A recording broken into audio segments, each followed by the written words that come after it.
Hey everyone, this is take, I don't know, let's say 242, but that's okay. I'm going to keep doing this until I get this right, because this is important stuff. For today's lesson, we're going to re-implement JavaScript's native array.prototype.map methods functionality as a free function. We're going to be using a for loop within the function and then pass in a parameter as an array of strings. We will then create a function that adds each string to the paragraph tag while inserting these paragraphs into the DOM. So let's take a look at what we can get. Here, we are setting a variable called map and making it run a function. Within the function, we're looking to re-implement array.prototype.map using a for loop. But before we do that, let's take a look at what we have here. Here, we're calling a function called map, which will fire the processes that we set here. Within the function, we are passing an array, and this array contains 3 strings. Hello, welcome to our website. It is a very nice website, and we hope you like it. We know it's an array because we see it closed by brackets and is separated by commas. Excuse me. We are also looking to run another function with a value. We don't know how the value gets set yet, intent callback, but we'll soon find out. And when this function fires, we're looking to create 3 new paragraphs with the strings in the array and insert it into the DOM. Enough talk. Let's do this. So looking at the map function that is being called, we see the array is passing 3 strings. The function that is running the process needs to receive it, so we need to pass the array as a parameter. If we didn't pass it as a parameter, the function will not have whatever parameters needed to do what we need. In this case, run a for loop, because there's nothing received into it. So, because we're passing this here, we need to accept it here, and we're going to accept it with AR, with a variable called AR, or with a parameter called ARR. So if we console.log ARR, switch over to my inspector, refresh, we'll see that we are receiving the array. Check that out, and it has the 3 strings. We have something to work on. Huzzah! All right, turn that off. Once we pass this, we can create our for loop because now we are receiving an array and have something that we can actually do. Yippee. All right, so we need to create a for loop. And what this for loop is going to do is it's going to go through each string in the array and return it as a value. And how is it doing that? Well, we're initializing by setting I equal to 0, so it's starting at 0. And as long as I is less than, not things, but array.length, this is the condition, it will continue running in increments of 1. So, just so you can see, we console log array.length, it should return 3 because there's 3 strings. Boom, look at that, 3 strings. Awesome.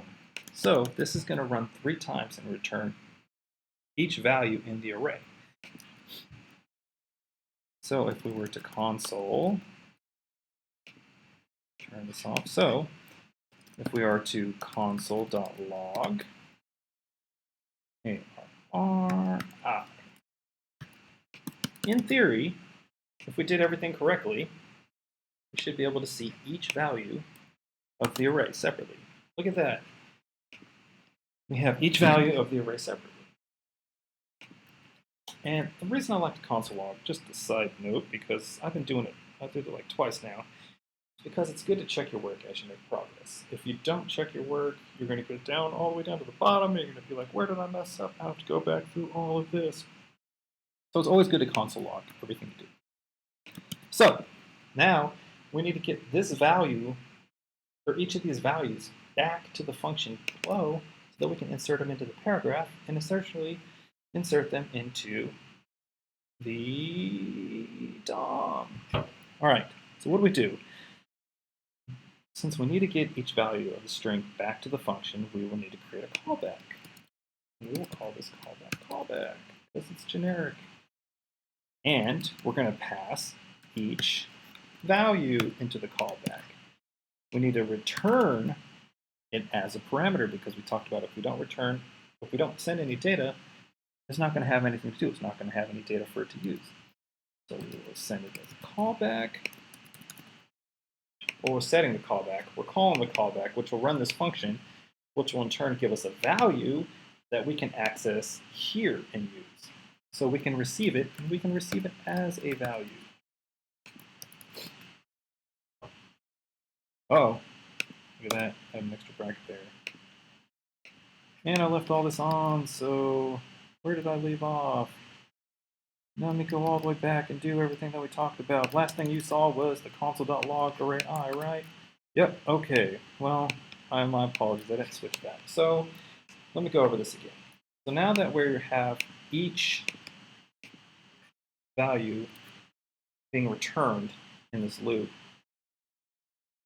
we now need to send the value, each value, back to the function here so that we can run it and stick it into a paragraph tag and stick it into the DOM.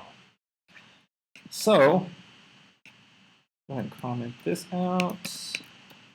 If we create a callback, we call it callback,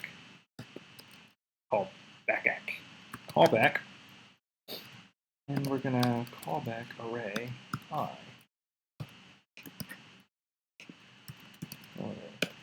Set the parameter.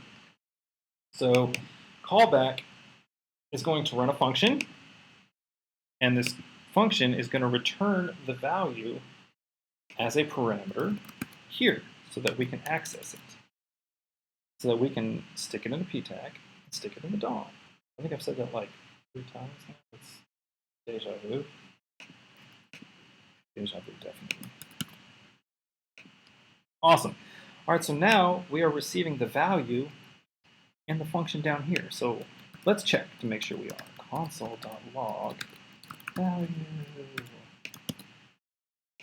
Back inspector. Boom. Look at that. We have all 3, and they're being returned here because we're receiving the value from the callback that we're setting here through the parameter,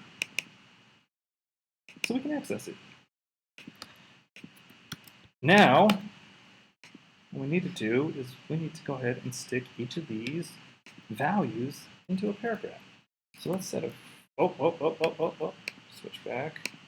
I forget to switch back. Now sometimes I had to restart because I didn't switch back. So now we need to set a variable paragraph. Let's set it equal to, what do we need to do? We need to create an element. We need to create a p tag. So document create element p. So when paragraph is called, it will create a paragraph tag. Let's create another thing. We need to create the text, right? So let's paragraph text is equal to document dot create text node value. And this is the value that we are receiving from our callback. So what we need to do now is we need to combine this. We need to stick each of the text nodes or each of the values into the paragraph tag. So we're going to paragraph dot append child paragraph. So what we did here is for every value that's coming across, we're sticking it into a p tag. And then document dot body dot child paragraph. Check it out. So what we did here was we went to the document, we looked for the body, and then we're appending as a child a paragraph tag. So if we save this and we switch to Chrome here, wherever Chrome is, there you are, Chrome. Uh-oh, something's wrong. What happened? Let's see, append child on node. The new child element contains the parent. Let's go check back. Line 26. Line 26. That's why. See? Thank you, inspector element. So what I did is I accidentally had paragraph.append child paragraph, which made no sense. I was appending a paragraph to a paragraph as a child. It didn't make any sense. So what I needed to do is append the text to the paragraph. So if we switch back and refresh, no errors, hot data dog. Let's take a look at Chrome. Boom, look at that. Hello, welcome to our website. It's a very nice website, and we hope you like it. If we switch back to the inspector, the open body, cross fingers, look at that. Each of the paragraph tags have been inserted into the DOM of the body. That is awesome. Success. Always good to see success. You see success? Yeah, you can see success. All right, so what we did was we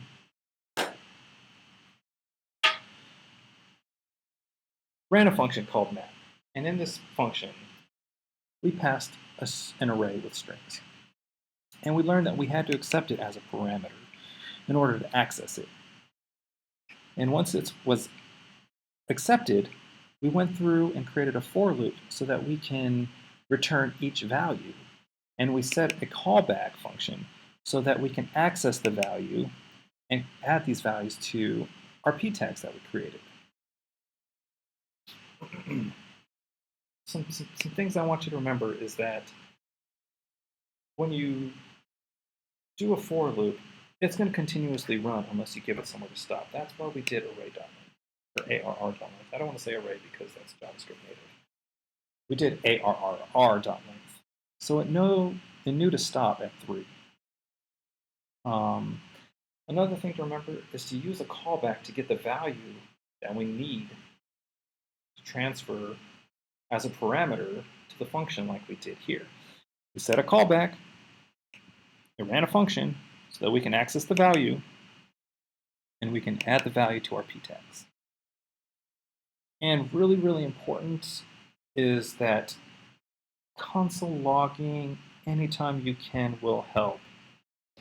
I must have console logged 1, 2, 3. I'm sure I did it a couple of times and I erased over a couple of things. But it's really important so that you can constantly check your code before you get to the end and you pull your hair out and be like, what is going on? Console log. All right, guys. I guess that's it. We finished our project. Thanks for your time. Have a great day. Cheers.